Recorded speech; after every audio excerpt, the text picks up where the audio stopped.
Halo, Assalamualaikum warahmatullahi wabarakatuh. Eh, Sahabat Merdeka Digital, pada kesempatan ini saya akan mengabarkan ini berita gembira atau kabar gembira bagi teman-teman PNS. Beberapa waktu yang lalu ada sosialisasi tentang aturan baru dari Kemenpan RB nomor 1 tahun 2023, yang intinya bahwa untuk aturan baru tentang hubungannya dengan jabatan fungsional atau non struktural ini akan lebih simpel ya, sehingga saya akan memberi judul aturan baru PNS dari Menpan RB sekarang tidak ribet. Nah, apakah betul atau tidak? Kita simak selanjutnya.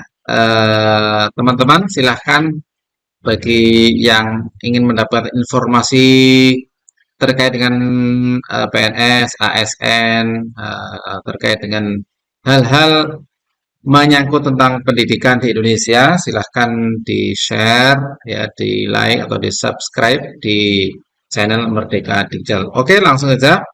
Informasinya dari CNBC Indonesia dengan judul Aturan baru Menteri Pan RB bikin PNS tak lagi ribet. Nah, simak ya. Kita baca.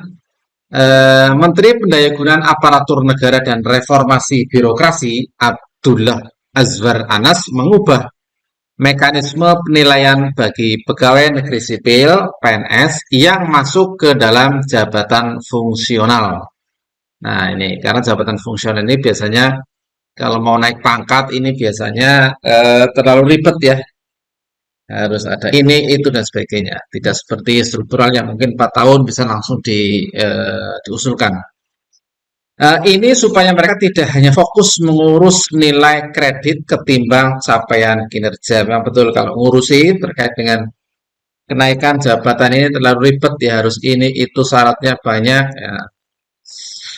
Ini yang kadang-kadang menyita waktu. Anas mengatakan, sebelum adanya Peraturan Menteri Pendayagunaan Aparatur Negara dan Reformasi Birokrasi Nomor 1 Tahun 2023 tentang jabatan fungsional, para PNS non-struktural itu harus sampai cuti 3 sampai 7 hari hanya untuk mengisi daftar usulan penetapan angka kredit atau dupak. Apalagi kalau usulannya ini biasanya kalau yang dari apa ya namanya tenaga atau PNS daerah untuk mengusulkan dari golongan B ke C, wah ini panjangnya sampai kabupaten provinsi, mungkin berbulan-bulan bahkan mungkin bertahun-tahun ya, bolak-balik ya, mungkin itu ya. Tapi kalau yang untuk tingkat kabupaten biasanya hitungannya sampai dari usulan sampai apa namanya dupak atau paknya itu biasanya sekitar 7 sampai 8 bulan. Nah, kemarin teman-teman yang menjadi pejabat fungsional di daerah mengeluh karena dia sibuk ngurus isi dupak, angka kredit sehingga waktunya habis lebih dari 3 hari. Ya, jelas lebih. Ya, mungkin mengisi hal-hal seperti itu ya. Tuturnya dalam secara acara sosialisasi Permen Pan RB tentang jabatan fungsional di Jakarta. Apalagi kalau sudah ribut ke sana ke sini setelah dihitung ternyata kurang. Nah, ini jadi menghabiskan waktu ya. Adapun penilaian berdasarkan capaian kinerja ini kini juga mengacu ke dalam Peraturan Menteri Pendayagunaan Aparatur Negara dan Reformasi Birokrasi Nomor 6 Tahun 2022 tentang pengelolaan kinerja pegawai aparatur sipil negara. Penilaian didasari atas sasaran kinerja pegawai SKP sesuai jabatan fungsional yang tengah diduduki. SKP itu sendiri diurus nantinya bersama para pimpinan di jabatan fungsional, sehingga sasaran-sasaran kinerja dari PNS fungsional ini itu akan dibahas bersama para pimpinan. Penentuan capaian kinerja akan berisi indikator-indikator yang harus dicapai hingga langkah-langkah pelaksanaannya. Angka kreditnya terlalu ribet dulu, maka banyak keluhan orang yang ngurus angka kredit. Nah, ini kalau SKP Mungkin tidak terlalu apa namanya ribet, tapi kalau yang urusan dengan angka kredit, nah ini persyaratannya macam-macam dan sebagainya ya. Sekarang tidak lagi ribet dengan begitu target kami anak-anak bisa lebih lincah, kerja bisa lebih mudah. Nah, mudah-mudahan ya ini apa namanya program ini. Jadi angka kreditnya tidak ribet sehingga para PNS lebih lincah dalam bekerja.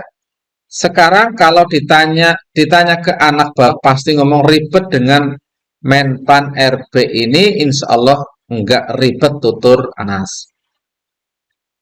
Menurut Anas, kemudahan penilaian bagi jabatan fungsional ini penting karena dari sisi jumlah mereka mendominasi total keseluruhan PNS, khususnya guru ya mungkin ya.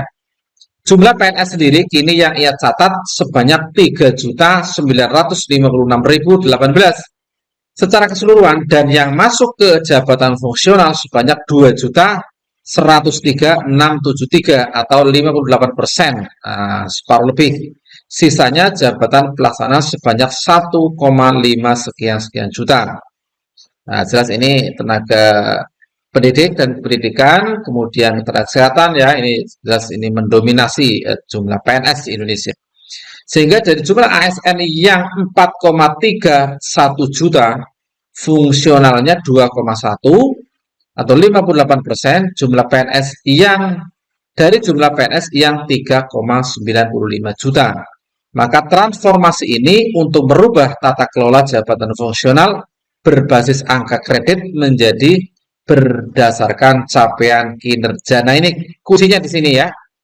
Jadi kemungkinan nanti angka kredit akan dihapus menjadi capaian kerja ya. Mudah-mudahan ini bisa terlaksana dengan baik sehingga untuk mendapatkan angka kredit tidak terlalu ribet ya. Sudah dihitung sana, hitung sini, ternyata masih kurang atau berkas-berkasnya masih kurang banyak dan sebagainya. Mudah-mudahan ini akan mempermudah dalam regulasi kenaikan jabatan fungsional. Demikian, Assalamualaikum warahmatullahi wabarakatuh.